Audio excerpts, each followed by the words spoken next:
step away for just a second.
Hey, Renny.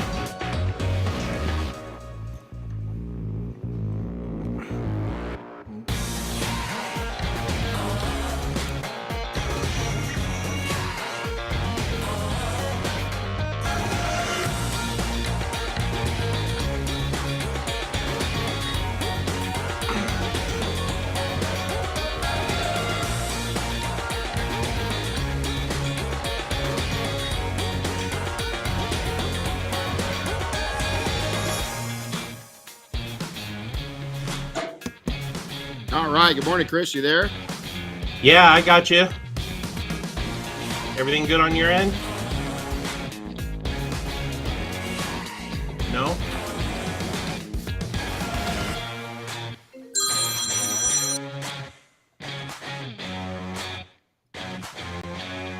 Nope, we're not hearing you.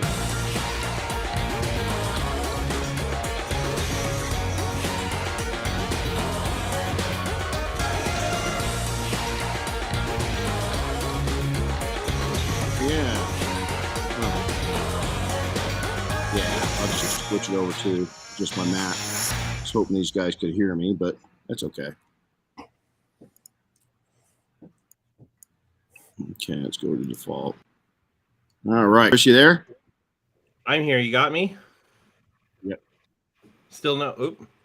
Hey, Chris? Still no? We got 0 audio.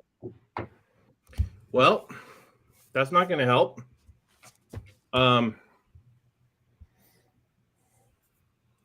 Sorry, guys. Let me... Yeah,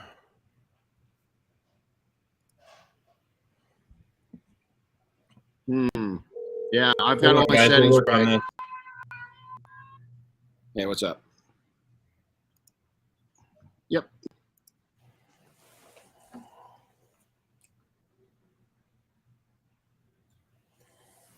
Roger that. No, I went to default, which is my computer. let's try this again. I'm going to reset it again. Okay, try it again. So do you hear me? Gotcha. Cool. All right. Okay. All right. There we go. Good morning. Michael, what's up, buddy? Good morning. How's it going, man? Technical difficulty. Seems like it's never ending. I know, the world we live in, right? Yeah, right. Renny Doyle podcast, and I've got a really cool guest this morning. And we've got Michael. We've got a 5-day training going, so we've got people all around here. You're in a cool studio, and pretty awesome. So, for those that will tune in, we're going to kind of give you a little customer relationship imprinting. This is a really cool. Matter of fact, I went through it. I've read a lot of it already. I did it very quickly. Then I'm going to do a thorough read. Congratulations on the book. Thanks so much. Pretty awesome. So let's go back to, we've been friends since we were teenagers. Yeah, it's been a minute, right? It's been a minute. And so it's pretty cool to watch your career blossom and, your life grow, and you move on to what you've done, you're for a career and so forth, and to see it come out in a book is pretty amazing. And I think this event's going to be pretty impactful on people. So before we jump into that, I want to share. You bet, man. I want to share something with everybody right now. Today's a really special day. So, Michael, it's cool to have you here with us. Today is our youngest daughter, Darren's 18th birthday. So, Darren, we love you. Happy birthday, baby. It seems like just yesterday. She's been an absolute blessing. She's just such a warm person, and she's just blessed my life. So, Darren, happy birthday. So we're gonna. Chris, would you mind reading just a little bit of? Your resume is pretty incredible. I was gonna say I was gonna bring up a picture of Darren, but the system's not letting me. It did this to me the other day too, so I got to figure that one out. So my side, it was a technical difficulty. Yeah, well, so, we're not immune to it on my side either. No.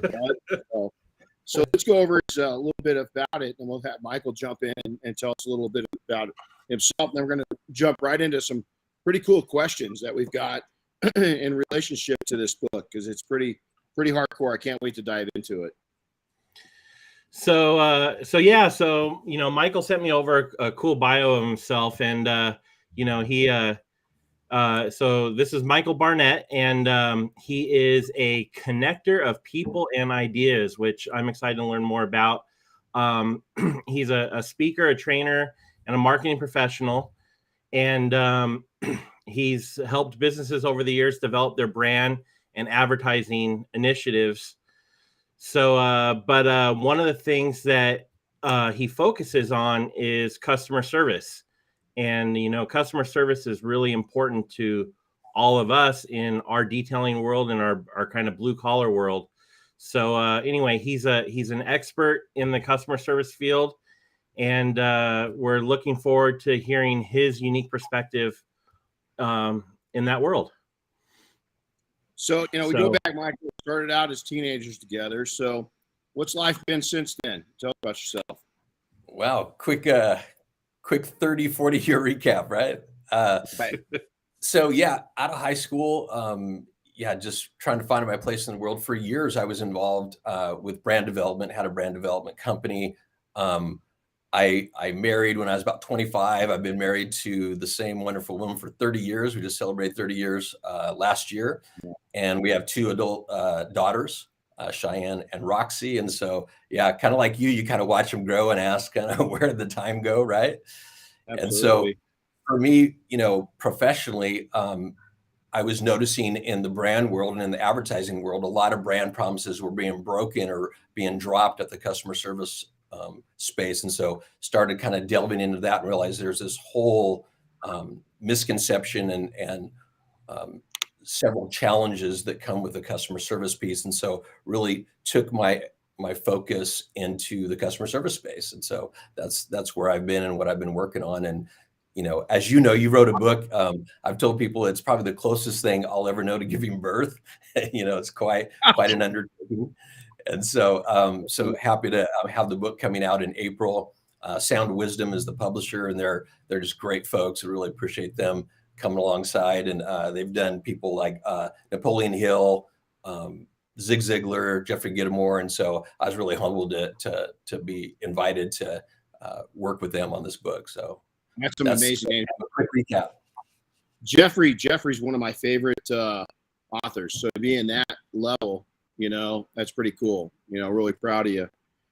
So what's the definition of six-sided service? Yeah, so I named my company Six-Sided Service because as I started that process of looking at businesses that were consistently delivering exceptional service, I want to find what are the commonalities. You look at the Ritz-Carlton, Disney, even Chick-fil-A, like what are the commonalities? And I was able to boil down 6 things that businesses that are known for exceptional service, 6 things that they do. And so I called the company Six-Sided Service because you need all 6 to really make an impact on a consistent basis when it comes to your service. So that's kind of the genesis of that. Something really cool in the book that we talked about is or the book talks about is customer relationship imprinting. And so go into that. What's that mean? I mean, it's, we hear about, maybe some people haven't heard about imprinting and so forth, but get into a little bit. I love that part of the book. I mean, I love the whole book, but the customer relationship imprinting, what's that mean? Yeah, great question. So, we hear a lot about customer loyalty. Can't go anywhere talking about customer service. You don't hear about customer loyalty, but you've never heard about imprinting. And the word imprinting, we've kind of heard it before in psychology. We think about a baby duckling following the first person or thing it sees, Customer relationship imprinting, however, it's really not about first impressions. It's about having such an impact on your customers that they will choose you regardless of other options that are available to them. And the formal definition of customer relationship imprinting is the ability to attract, acquire, and retain more customers that will follow you regardless of circumstances. And so that's in a nutshell what customer relationship imprinting is, and it involves those 6 pieces. So when you're doing those 6 elements, we call them, collectively, you achieve what I call customer relationship imprinting. So I dig it. And that's got to be, I mean, a lot of people think about things that we're talking about right now, and we're in the blue collar sector, right?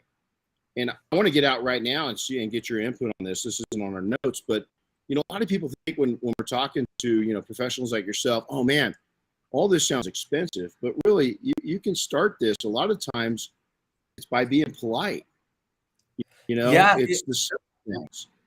It's interesting because, everybody looks at the investment first. There's kind of 2 sides of that. They look at number one, oh yeah, what's this going to cost me with my time? What's it going to cost me with my energy? What's it going to cost me out of my pocketbook?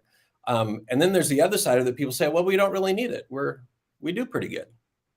Right. And so we do pretty good. That rolls me right in. I heard this on a TV segment that you did, is that most companies think they're already offering outstanding service. It's because they're in that bubble, right? They're in their own bubble.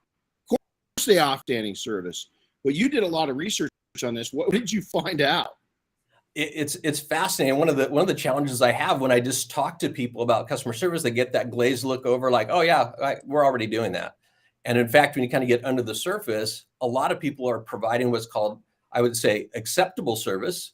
It's reasonable price, reasonable delivery of time and all that, but it doesn't really produce acceptable results. And so, Bain and Company did a research and asked 362 business leaders, does your company deliver superior service? And not surprisingly, 80% of them said, absolutely. So they went to 3,000 of the customers of those 362 folks and asked them, are you receiving superior service from these businesses? And the percentage was quite a bit different. Only 8% said, yes, we're getting superior service. So it's a big enough gap that it really should get our attention and thinking about our service. And there's also a certain amount of humility that it takes to look at your business and say, where can we do better? What can we do differently? And so absolutely, that's something that people need to start off by looking and say, okay, what can we do to have exceptional service, not just acceptable service? Yeah. And we when we're done with our, when we're around our clients, we ask for a no joke. Hey man, how did we make it? You don't have to say it here, but we need to hear the weak spots. I think we know what the great spots are. That doesn't concern me. I want to know what the weak spots are. What are we not delivering on? Where do we?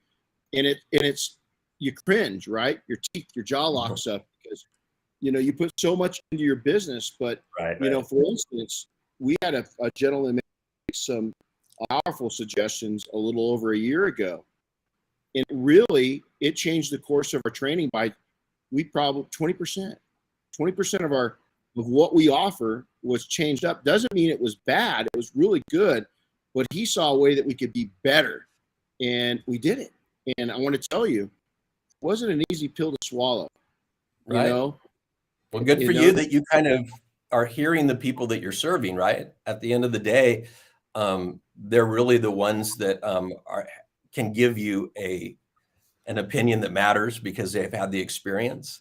And absolutely. I think a lot of people opt into, we saw our customer comments on Yelp, or we saw that. And, one of the reasons I called the book Customer Relationship Imprinting, because that relationship is really what's key, right? And so it's great that you've kind of invited your customers or your trainers or people that are attending your class to give feedback, because that's the only way we get better. And I would also say the stuff that you're doing good, maybe it's expanding that. It's not just making the bad stuff better, but taking the good stuff and making it great, right? Absolutely. I went through a military leadership course this last week. Okay. I'm getting long in tooth in age compared to some of these soldiers. In business, my whole career, going back when both of us were youngsters coming out of high school and moving on in our lives, is I always wanted to better myself, and I've always asked that question. But as you might be listening to this, when you're young, you don't know it all. Okay. You really don't. When you're old, you don't know it all. I don't know. You knew me when I was young. I knew everything when I was younger. True. We thought we did. But my point to that is that as we season in business, whether you're seasoned in years or you're seasoned in business, doesn't matter. You could be are you a 20-year veteran doing it like a rookie, or a rookie doing it like a 20-year veteran? And because there is both, there are people out there that are right out of the gate that are pretty slick, pretty smart, but it never hurts to look back. And in this leadership, what I found interesting this last week was I was humbled.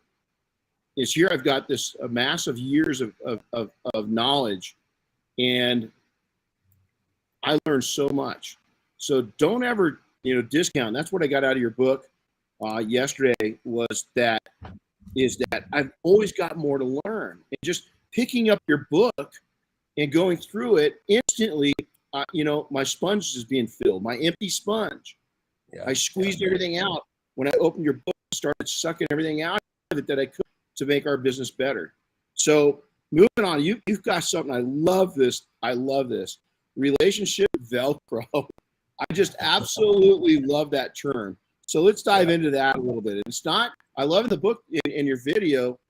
It's not just you didn't say customer Velcro. You said relationship Velcro, because it's not just customers, it's your staff too. So dive into that a little bit. Yeah, I know. Relational Velcro is really what we all want to achieve with our customers and with our staff. And relational Velcro happens, you think about two pieces of Velcro. You have the side that has the hooks on it, and the other side that has kind of all the little fibers. The more contact points you have, the harder it is to get that Velcro apart, right?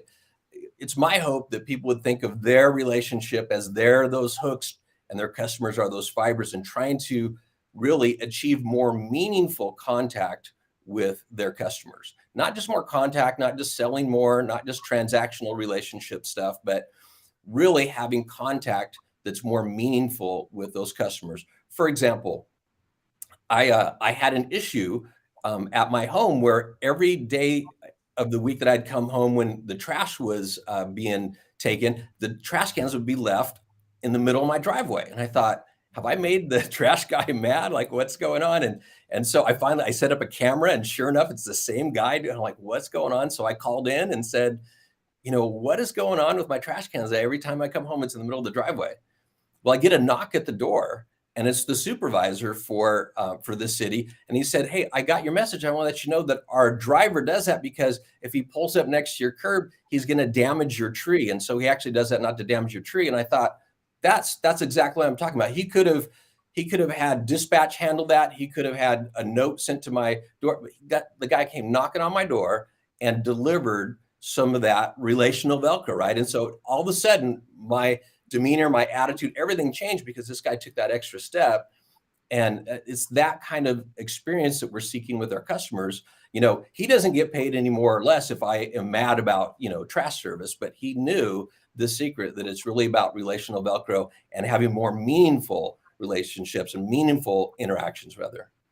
So yeah, that's something that this is free. It's to do the right thing doesn't cost anything, or very little. The investment's very little.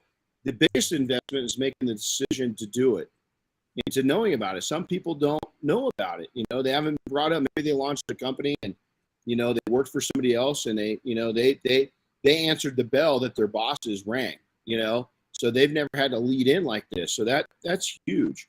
Well, one of the things about the customer relationship piece, Renny, is that, we've all been customers our whole life. So we think it's a given. Okay, we know what it's about. It's like if you said, Mike Barnett's coming to talk about how to breathe, people are like, I know how to breathe. That's the same way with customer service. People make this assumption, oh yeah, I know about customer service. But when you start really digging into what it really is, it's the stuff that you're talking about. It's that humility that you experienced when you were in this training recently. It's about hearing what people are really saying behind the words they're using. And so, yeah, if we can do that, we start really getting a different respect for the ability to consistently deliver exceptional service. And that's a whole different thing. It's a whole different mindset. God, I love it. So you talk about an internal switch, being turned on, being turned off. Jump into that because I love that analogy, and because it is an internal switch. Yeah, so it's funny. I knew when I wrote this part of the book, I would get some blowback from people like, oh yeah, you can turn on an internal service switch in an employee that all of a sudden they're a great employee. And that's not really what it is. So what I call the internal service switch is each one of us has at the base of our brain called the reticular activating system. And really that's a filter that God puts in there so we don't have to respond to every stimuli that comes our way. Otherwise we'd go crazy. We'd hear, the rubbing of our clothing on us. We'd hear ourselves breathing. We'd hear, a fly on the wall, and we'd literally go crazy. There's millions of pieces of information coming into our brain. And so we've been designed so we really only respond or filter through three things. And we can hear and respond to everything, but it's those three things that really get our attention. And advertisers know this, and most people know this, but the first is the things we value. And if you've noticed, like I said, I recently moved. I haven't, been able to go anywhere without noticing what homes look like, what interior design looks like. Now it was always there, but it wasn't a value to me until recently. So all of a sudden that RAS clicks in my brain and I see things that I value. And the second thing is the things that we fear. If we're standing in a room and it's a crowded room, everybody's talking and you hear the word gun, even whispered, it gets your attention because we're set up that way. That filter responds to the things we fear.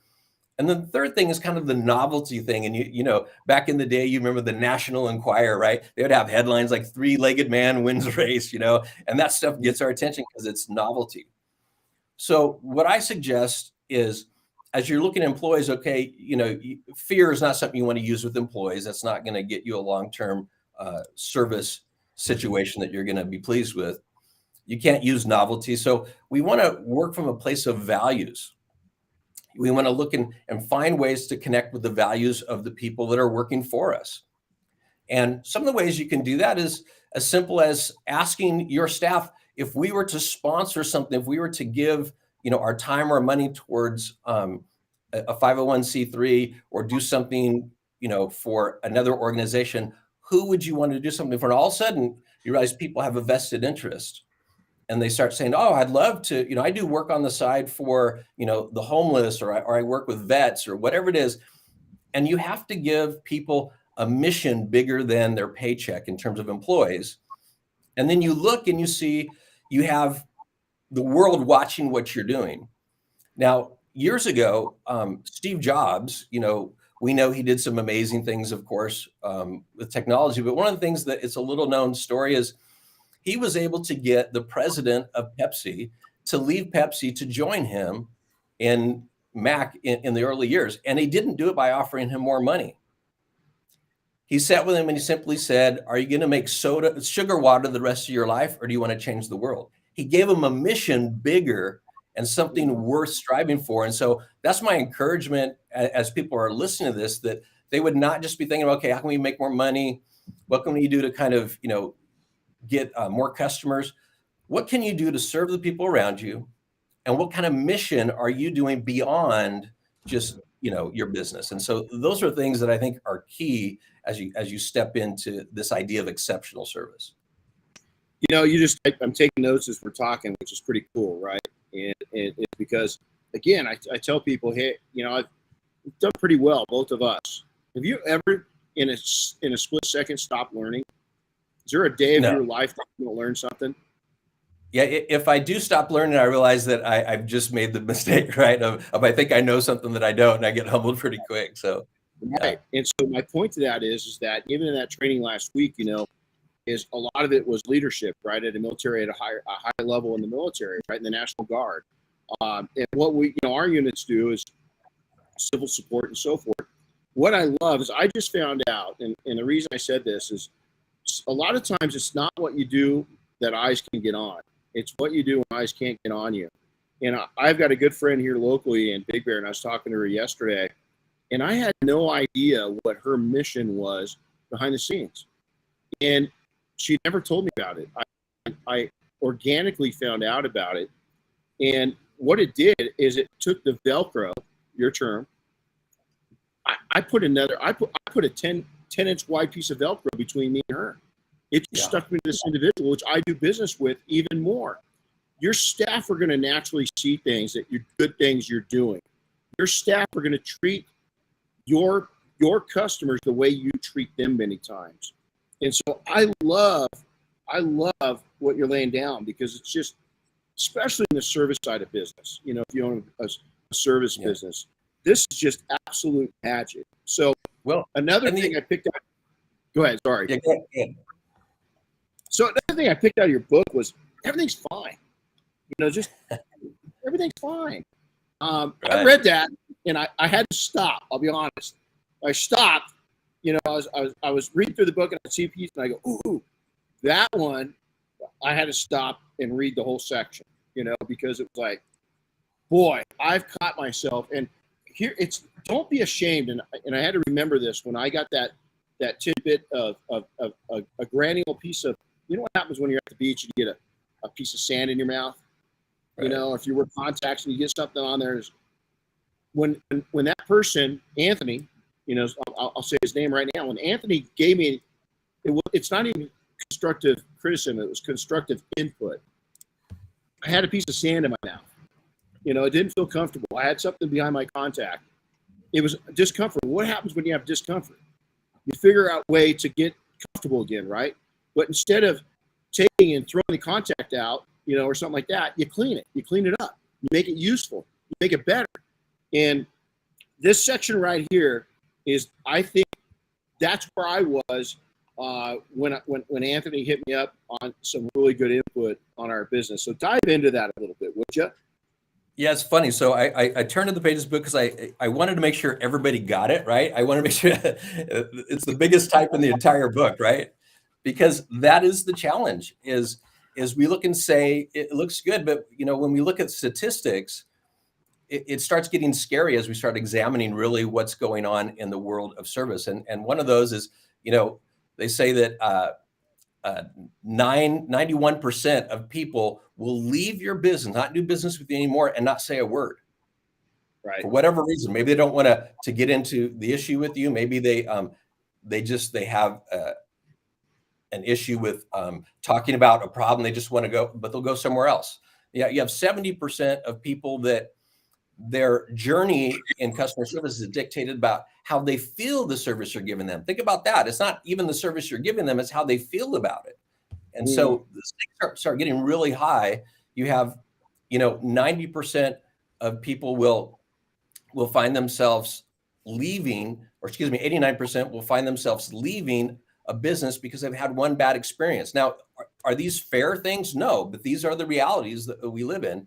And so we need to be on the other side of that equation where people are coming to us because they had a bad experience somewhere else. And to your point earlier, the return on investment for this is unreal, because you have people that want to spend more money on marketing. And I've lived in the marketing world for a long time, and you want to throw more dollars at visibility, and that's great. But at the end of the day, there is no place that you can invest. So, and I don't want to say so little, because there's a lot to it, because it's a lot of energy and it's a lot of intentionality. And as you do that, you'll see this exponential return on that. And so I would encourage people, for no other reason, to realize, wow, you can really get a greater return, not just on your dollars, but on your relationships as you invest in the service part of things. So, God, that's huge. We have a saying. I love this. And this, when I read that section of your book, is that everything's fine. As I said, oh my God, it's launch the planes, train the pilots. Because we think about, just right off the piggyback off what you just said, we think about, oh man, more exposure, more business, more income, more people. Can your customer service and your culture support that? Get good at what you're doing with those customers you've got right now. They'll probably feed you so much business just because they're going to become fans. Yeah. Is that I don't like fast food. I know it's hard to tell from my unique, small, little, petite body, but I go to Chick-fil-A and I go to In-N-Out. It's pretty much the only fast food I'll ever eat. And why? Is because their culture, their food's good, but really they've got great service. Sure. Even in times when other companies were failing 100%, during the shutdown, those two companies were managing it. It wasn't perfect, but because they'd done such a good job for so long at great interaction with Velcro, is that I was forgiving the couple times I had less than perfect service there, because I knew what everybody was going through. And that's important, because if you've got such a high standard, every once in a while you fumble, you trip up a little bit. Don't you think that the customers are going to be a little less forgiving? Have you found that out a little bit? Well, it's just like relationships, right? Who forgives you most in your life? Probably your wife and your kids, because they know you better. They know your character. And that's really what you're talking about with business. And, at the end of the day, there are going to be errors from the best businesses in the world. It's just going to happen. But it's having a foundation. And one of the things that COVID has brought out is some people's lack of ability to deliver great service. And I know it's hard. And so I don't want to, get on a rant of people not delivering great service. For some people, it's just everything to keep the doors open. And I get that. But what happened is you see that, a lot of people are leaving businesses. Some of them don't want to work, but some of them are leaving businesses because they weren't treated well. They didn't have a mission that was bigger than the paycheck. They didn't have an internal culture that was worth staying on. When these things happen in life, you start reassessing what's most important, and it comes down to relationships.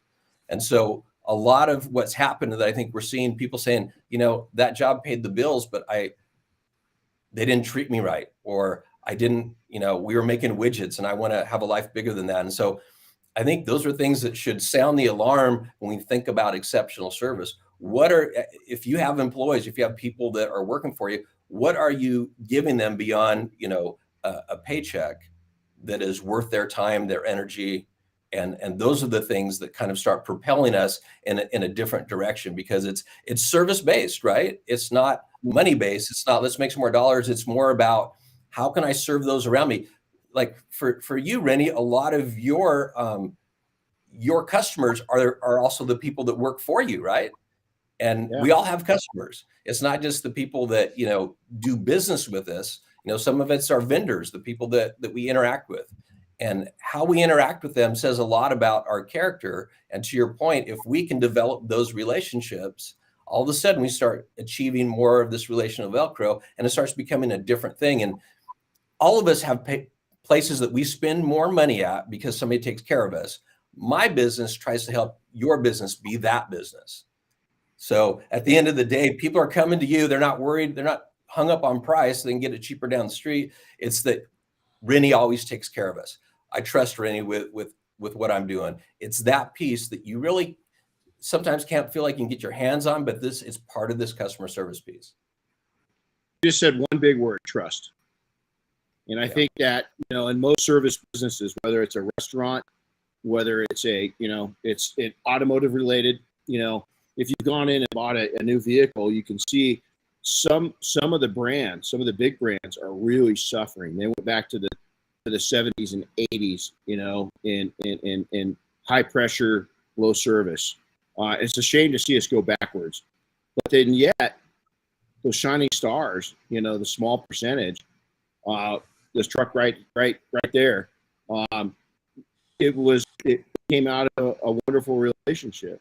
And where do I go? When I think of anything that's got to be done, I'm thinking of that dealership because it was such a warm, pleasant experience from start to finish. What did that business do? That's leadership from top to bottom, bottom to top. They had a culture built that was completely through. Well, my favorite leadership quote is this idea of, he that thinketh he leads, but no one follows, only goeth for a walk, right? Yeah, that's exactly it. People have to be following you, and you have to have that impact, and that is true leadership when you have people following what you're doing. I love watching from afar kind of all the things that are going on in your world, and watching people kind of gather around you. What's Renny doing? And you're bringing character, and you're bringing responsibility. You're bringing a whole different package than here's a way to make a few more dollars, and that's the stuff. Well, and it's just like, my biggest mission is, and I think this is important, this can translate into any business you're doing, is making an impact on people's lives, not just the service they're buying, but, I don't want, it's 19 years old, this young man sitting, right to my left, 19. I don't want him scarred up. I don't want him to be the old scarred up lion. I want him to be the old prettier lion, and I want him to be fed and have a massive pride at a much younger age. And I want him to have wholesome, from the core happiness without the struggles that I had to go through to get that, to gain that. I think you're much of the same stone, is you wouldn't have done this. This is what a lot of people don't realize on a book, the labor of love, the return from selling it, it's not a moneymaker. Usually it's not a moneymaker. You're doing it for a reason. And I could see and feel your heart in this as I opened it up. It's amazing. So the 17% factor, we got to dive into that. We got to get into that. Let's go. That blew my mind when I heard this. And the 17% factor is basically a little bit what we've been talking about, that according to American Express, if Chris and I were selling the same goods and services, and I was delivering good service, acceptable service, but Chris was delivering exceptional service, according to American Express, people would pay Chris 17% more than they would pay me, just based on service. And that, again, those are numbers that you can't ignore. And that's not even considering the relational Velcro piece of it, but just the money part of it, the revenue that comes when you truly are delivering exceptional service. Now, there is no quick fix. There's no magic pill like, okay, we're going to do exceptional service, guys, gather around, let's do it. It's like anything else. It's one day at a time. It's really creating something unique to your business where you're personalizing experience, and it's the intentionality has to be there. Just like any relationship that we have. Again, that's why I named the book Customer Relationship Imprinting, because I can be married for 30 years, but if I don't talk to my wife, it's just a piece of paper. So it's that regularly intentionality of spending time with one another, right? This morning before we came here, my wife and I, we read the Bible together, we prayed together. Like, it's that stuff, right? That keeps us connected to the people around us. And so when we're looking at our staff, and if we're just giving them direction, hey, make sure you do this, don't forget that, we need to do, it's a master-slave relationship. But if you're trying to find out their passions, and we all gravitate towards our passions, and you're trying to support them, and they know that you're not just trying to beat another dollar out of them, but you're trying to build them up. And that's really what you're doing. You talked about this young kid, 19-year-old, he's watching, and he's watching you. Oh, this is what you do. You build people up. You don't take from them. My thing in life, I want to leave people better than I found them. Amen. And that's what you're about. That's what people that, are kind of making headway in this world understand that it's really about serving others. You know, I'm a person of faith, so it's about, you know, me leaning into my faith in God and trying to translate that service mentality to anybody that I spend time with. So, but 17% factor should get your attention for sure. Yeah, I'll tell you, you guys just do the math on what you do per year. I mean, math. Name another category that you can make 17% on. Right there, just from service. Yeah. I mean, that's huge. And I'm real fortunate because Chris, you know, right here with me right now, Chris, my wife, my team, most of the people I do business with, we have that same philosophy. And so it's funny because the people that usually don't stick around in our group are the people that don't have that philosophy. And we're okay with that. Their philosophy is a little different, and that doesn't mean it's a bad philosophy. It just doesn't mesh with ours. And not that ours is right. It's just right for us. Well, and it works. You tap into one of the things that is one of the 6 pillars, if you will, the elements in this book is this idea of you have to nurture the culture. You're creating a culture, and what you feed is what leads. At the end of the day, if you reward, you know, character, reward all that, that's the stuff that's going to get replicated.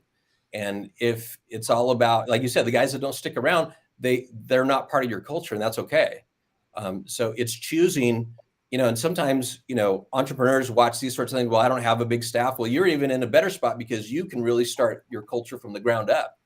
There you go. Yeah. And really the culture ends with you. If you've got one or two people, if you've got the right seat, if you've got a good, you know, in this illustration, if you've got a company there where it's you and somebody else, and you're making it work, right? But the person that you've got in that seat, well, you got the right seat, you got the wrong butt. Yeah. You know, you just got to do, and maybe you even got the right booty for another job. Maybe that person's not right for that, you know, and this comes back to something that Chris is really familiar with, you know? And so I love that. So service architects, you know, right? Go into that a bit, you know? Yeah. So it's interesting when you think about, and a service architect is really that person at your business. And if you're an entrepreneur, guess what? It's you, like everything else, right? Yeah. It's the person that champions the causes that we're talking about when it comes to service. They're the ones that live and breathe about service. They help the company understand how to correct the service deficiencies, to elevate the service they're providing. And so we call them service architects because architects have a unique place when it comes to a building site, right? They're able to see the project in reverse. They know what it's going to look like. You know, if you're like me, you drive by, you know, an empty lot, you see them start putting stakes in the ground, everything. You're like, well, what's that going to be? If they don't have a sign out front, you know, as the weeks go by, you're like, oh, it looks like a mall. Wait, no, it's not a mall. And you're trying to guess. The architect knows it down to every detail. And so that's the hope of a service architect, is that you would become that person that has the vision. And in the book, I tell a story about this guy that had this vision, but the people around him, they couldn't see beyond the rebar in the ground, right? They just saw, what's this guy building? He went and he tried to get funding for this big project he's working on, and every single banker just didn't get it. And they turned him down, like, what are you doing? This is ridiculous. He ended up, you know, turning in his insurance money and funding it himself. And he ended up opening something amazing. In fact, you and I have probably been there many times, Walt Disney. He could see, right? That's what we're talking about. He could see beyond the rebar, and he had a vision for what he was doing. Some people could see that he was building an amusement park, but that wasn't what he was building, right? In his mind, he was building the happiest place on earth. So a service architect needs to be able to step back and say, you may not see it now, but we want to build something that is beyond just dollars and cents. We want to build something that we're proud of. It's going to take time. Disneyland wasn't built in a day. Your exceptional service isn't going to be built in a day or a week. And so in the book, we talk about this idea of you have to enlist and empower service architects. You have to give them, and again, if you're the entrepreneur, it's you need to set aside time each day to make sure that you're lining yourself up with where you want to be, what you want this thing to be built into when it comes to your service. So yeah, that's kind of a key piece, right? If you don't have a service architect, then people are just out there hammering and building whatever they want. And you look around and say, what have we built? You know? Right. So Yeah. that's a huge piece. If people can latch onto that and start understanding the power of what it means to be a service architect, because, you know, they're the ones that kind of see the picture beyond what's currently there. So I love it. You know, I'll never forget this, and relate it right back to that, is that I come out of a career. I told my wife, my family, everybody else, you know, I was going to get back into detailing. I love cars, right? I had this corporate job making really good money. I had it made, expense account, travel, car, you name it. I had all the fancy stuff, right? But my soul was being stripped away from me one bite at a time. You know, it was just a piranha. It wasn't a great white shark eating me. It was just a piranha, one piece at a time. And I remember my brother walking out, and he was going out. We lived in Idaho at the time. He's going out whitewater rafting. He goes, "Come on, man, stop with that nonsense. Let's go out and hit the river." I said, "No, man, I got to work on this plan right now." I said, "Today was dedicated to this." And he goes, "Dude, what is this going to ever become?" He couldn't see. All he saw was the ditch work I laid out, to your point. And now today, I just talked to him a few weeks ago, and I love my brother. And he's like, "Dude, I'm so proud of you." He says, "You know, I just thought, you know, it was going to be more of detailing." And he says, "You know, I had no idea of this empire that, you know, you had vision." And it was small. And a lot of times, even my own small thinking got me locked into small results, you know, but slowly I ate away at it, and my soul was happy, you know? Well, and I'm glad you say that, because it's also, some people look and say, well, I don't have the service vision. I don't know. And then that's okay too, but it starts there, right? It starts with saying, okay, start drawing what this could look like, and expand your thinking, expand what it could be, you know, put yourself around people that are big thinkers, and challenge you to think bigger than you currently do. And, you know, those are the pieces, right? Dream, vision, plan, execute. You know, it's something I've lived off of for 30 years, and it's so important. So lastly, and I don't want to share this with anybody, because I want them to, they got to get the book. Guys, you know, when I say get a book, is I love the action items that you have at the back of the book. You know, the last little set where you say, print this thing out, put them where you see it every day. How important is that to see our goals, you know, our mission in front of us? Obviously, you put it in your book. You've got to think pretty highly of that task. Talk about that a little bit. Yeah, there's two things. At the beginning of the book, after the first part, I tell people to rip this page out and send it to somebody, because I want people to be thinking about these things. And there's something about looking at something every day. And at the end of the book, it's basically, here are these 6 things. And if you're like me and I look at those lists, I start thinking, okay, where am I at in that? And if we can critically think, it's not just having something up on the wall or having something, you know, on our computer or something, you know, that we look at every day. If we can critically think about where we're at in that, take notes, how am I doing in this area? How can I expand, you know, what it means to enlist and empower service architects? What can I do to develop customer-centric employees? Like, it's critical, because otherwise we're at the mercy of wherever the wave of the day takes us, right? But we're sticking something in the ground and we're cementing it in. We're saying, okay, regardless of what waves come, this is where I'm at today. And it's because I have these pillars that I'm working from. And so, yeah, for me, it's all about that, right?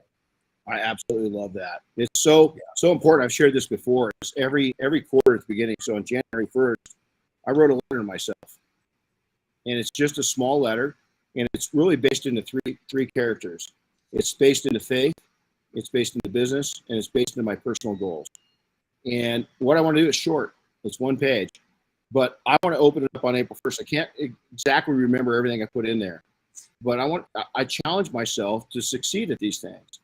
And I think it's so important to have something bigger than you and a reminder on the wall. You know, it's you know, a lot of people think it's silly. I will tell you this: I've had some John Nordstroms, you know, of the Nordstrom family. John was one of our customers for a long time. We had conversations. And I said, you know, what's the biggest challenge that you've got? And he says, you know, keeping our staff happy. Because if our staff is happy, our customers are happy. And he says, absolutely. And I said, that's unreal. And then Jeff, the co-founder of Costco, was another customer of ours. Jeff Brotman, he wrote a book, and we're talking, and he asked me, Renny's writing the book. Renny, what's one of the largest challenges of small business? And man, payroll. I said, every 2 weeks, I really, it's all cash flow. It's getting the credit cards in, making sure people pay for you, having the balance, paying everybody. And it's what's the largest challenge in big business? He goes, payroll. It's no different. We're all relative. He says, we have to take an extension line of credit out every 2 weeks to make sure our nuts covered. And so big business, small business, listen, it's take great pride no matter what size business you are. You're in business, love it. So, hey, gosh, we could spend, I really want to talk to you offline. We have a main event. I've got goosebumps right now. We've got a main event in Vegas. I'd love to get you out there and speak to our group, really put a plan together, attack this thing. They're pretty serious entrepreneurs. But in the meantime, to those that are watching, I want to share something with you. And he didn't put anything mushy in there. We haven't seen each other in a long time. Look at what came with it. I had a note with my book. To me, what did I just do? Is Michael, I've always been proud of him and watching him, I've admired him, but when he sends this and then I get a book and it's signed and the content of the book is good, solid, great, fantastic. But when he does this makes this could be an okay book, which it's not. It's over the top. But this right here makes this priceless because he connected with you. And so what's that tell you? He's practicing what he preaches. So how do people find the book? So they can go to my website, which is sixsidedservice.com, and they can get the book there. They can do Amazon or Walmart, Target is kind of everywhere. But I encourage people to go to the website because there's other things that are there, some other free items there and other services that we provide that would be good for them to look at. So just go to sixsidedservice.com. And then what about social media? How do they follow you and all that good stuff? Yeah, same thing. Just Instagram, Facebook, LinkedIn, Six Sided Service, or Michael Barnett. You can find me either way. But yeah, love to connect with your guys. Same with me. It's been fun just watching you grow. There's nothing like seeing people that you knew when they were young and just watch them catapult into greatness. And so it's fun to just watch all that's happening in your life. And so glad, you have an 18-year-old daughter today. How amazing is that? Your youngest. Exactly what. It was perfect because here you are, a piece of my history, and it's, I got to ask you this. Let's go off this real quick. This will be kind of fun. What were you really into when you're in high school? What was your passions? Oh my gosh. My passion, I could guarantee you that I was going to be a rock star. I played drums. That's all I was about. Somebody told me, I was telling somebody I was going to be on the show with you, and they didn't know you and said, "Oh, you went to high school with him. What was it like?" I said, "Well, just to put it in context, Renny was on the football team and I was in the school band. So that was kind of, that was kind of our thing. He was the guy out there making it happen on the field. And I was all about music and still love music. My oldest daughter's pursued a career in music. She's a worship leader. Awesome. And I met my wife. She was singing in an 80s metal band and I was playing drums in a pop band, and I knew her guitar player, and that's how we met. So music was definitely at the forefront. How about you? I love music more than anything. And so much so that we had each one of our kids, we told them they had to get into performing arts, and all of our kids did very well with it. Our son, when he got into high school, he's a pretty serious athlete. And I said, well, it's time that he fought me when he was in junior high. I don't want to I'm an athlete. I really fit in with the band guys like you better than I did. I love my football friends, but I gravitated more towards you guys just because the arts of it. So our son, 2 years later, when we told him he could give up music, said, I'd rather give up football and wrestling. I'm sticking with the music. Yeah. So our whole family's been around. So, still to this day, the discipline of playing for Markham, he's a pretty hard guy. I was a pretty small guy. It was a love-hate relationship. But honestly, one of my most proudful moments, believe it or not, was the band. I was in performing arts the whole time in high school. And I loved stagecraft, and I loved people. I thought I specialized in people. I got along with stoners. I got along with the gangbangers, got beat up by. And then I really gravitated towards just everybody. I tried to be Switzerland. And I think that carried through in my life, you know. Well, and wouldn't you say that the high school experience with you in football and performing arts, it tapped into two things. One, it gave you the discipline to do the things you're doing now, or added to that discipline. And two, just the creative quotient that comes in the performing arts. You know, I think we're both fairly creative people. It just taps into that vein. And again, people are drawn to their passions. So it's no surprise that you're doing the things you're doing at the level you're doing them and the way you're doing them. And at least in my world, it was the discipline that came through, you know, band practice every day, or, you know, my own personal drum practice, like nobody's around, tell me I need to practice. It's just what you do. I always look at those skateboard, you know, kids that are skateboarding. I think they're going to be all right, because they know what it's like to fall off their skateboard and get back up. And, you know, absolutely, that moment, right? It is. And you just nailed it. Is the discipline you sit, you know, if you don't have discipline in your life, get it. It's discipline is absolutely everything. But the second part of that is the creativeness. I think that anytime that you've got something in your mind, music does. I mean, still watching our two youngest daughters, you know, in performing arts and on stage, their entire lives. Those were the happiest moments of my life, was watching our girls perform, our son perform, our oldest daughter perform. And it's carried through so much into their lives, not just in discipline, but enjoyment. That's right. Which is, and back to kind of the full circle is, it's really about relationships. You know, it's about us enjoying the people that are in our circle and trying to expand that circle and, you know, and impact the world, right, with whatever it is that we're doing. And so, yeah, it's the relationship piece. Well, hey, Michael, it's been better than I dreamed. I want to get together with you. I'd love to have you and your wife come up and be our guest up here. We'll get offline in the next 3-4 weeks, and we'll start something, see if we can't come together on getting you out to Vegas for our event. I think you'd really like the group. And if you guys, I'm telling you right now, again, you know, customer relationship imprinting, you've got to get this book. It's incredible. Michael, I want to tell you too, this is really special. I didn't tell you. We started this podcast right before COVID started, and it went a different direction. This is the launch episode for going back and writing ourselves in the direction we thought it would be. So it's awesome. it's more successful, you know. And so thanks for being man. Yeah, and go Yellow Jackets. So take care, buddy. Everybody, thanks for tuning in. We'll see you next time. Chris, thanks for sticking by us. Michael, thanks for going down memory lane. It always warms my heart to see you online. I can't wait to engage you more. Thanks so much, brother. Really appreciate it. Chris, take care. Take care. God bless, man. Take care, everybody. We'll see you next time. All right. Bye-bye.